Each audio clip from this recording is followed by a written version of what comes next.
Thank you, sir. Mr Speaker, my question is to the Minister of Transport, and it asks him, have the views of 76% of the respondents in a scientific poll by the Herald on Sunday, who say they would not drive after drinking beyond an effective blood alcohol limit of 50 mg, caused him to reconsider his decision not to lower the adult blood alcohol limit for driving? If not, why not? The Honourable Stephen Joyce. Mr Speaker, firstly I must point out to the member that the survey that he refers to did not refer to a blood alcohol limit as his question suggests, but what number of alcohol drinks people should drink before driving. The distinction is important because public opinion survey over the years has shown a disconnect between those surveys that discuss the number of drinks someone drinks versus what they think the adult limit should be lowered to. And in fact, the Ministry of Transport survey published in the Safer Journeys discussion document in August 2009 shows a similar result to this one. So I've consistently stated we need an enduring consensus for road rule changes, and we do need to know the actual level of harm caused by drivers with a blood alcohol level between 0.05 and 0.08. The reality is we do not have that information currently, but with the law change that is currently in front of the Select Committee as part of the Amendment Bill for Land Transport Safety, we will.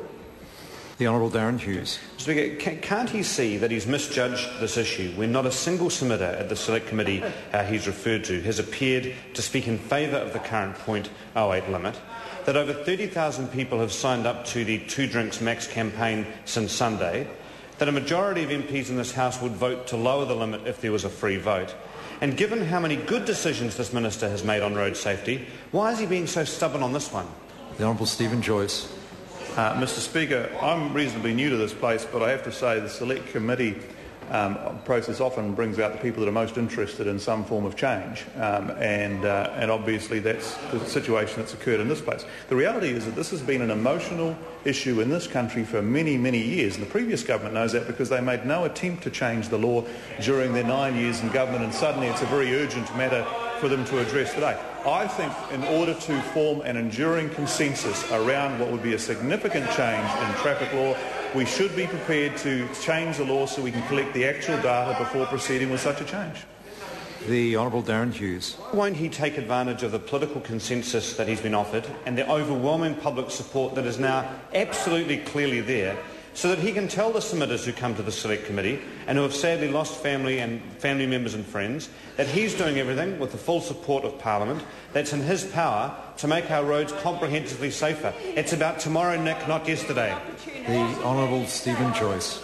Mr Speaker, I think a couple of things there. Firstly, I think most of the member's question is answered by my previous answer, but I would point out to them that this change being proposed would sadly not solve a lot of the issues that we see in terms of drink driving on our roads.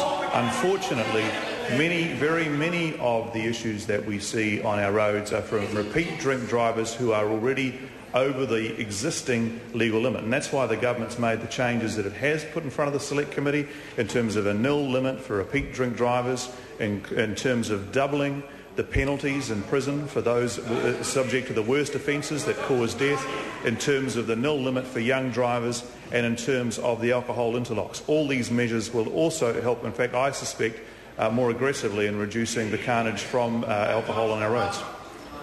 The Honourable Darren Hughes. Mr Speaker, how on earth is it inappropriate for him as Minister of Transport to refuse to endorse the 2 Drinks Max campaign as he claimed it would be on Tuesday? The Honourable Stephen Joyce. Again, Mr Speaker, I'm reasonably new in this place, but I would have thought as the Minister whose job it is to make these sort of decisions, signing up to public campaigns is probably not a way to show people that they bring an open mind to these decisions when they actually make them. The Honourable Darren Hughes. Question, Mr Speaker.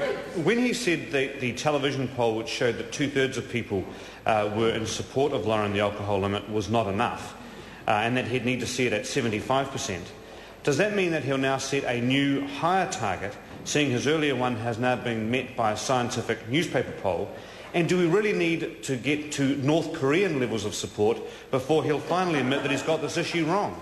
The Honourable Stephen Joyce. Mr Speaker, I would point out to the member that the Ministry of Transport survey, as I said in answer to the first question, published in the Safer Journeys discussion document in August 2009, showed a similar result to this, but it was again about the amount of alcohol people felt they should drink before they drive, rather than whether the limit should be lowered or not. And right through in recent years, when you answer those two questions in different ways, you get different numbers of people that support a change. The reality again, Mr Speaker, is that this is a contentious issue. It's important to collect the data. Has been a contentious issue for many, many years. Important to collect the data. And the previous government had an opportunity to do just that way back in, I think, 2001 and turned it down and have refused to make any change since. Question number 6, Jackie Dean. Thank you, Mr. Order. Speaker. I've called Jackie My Dean. question is to the Minister of Conservation.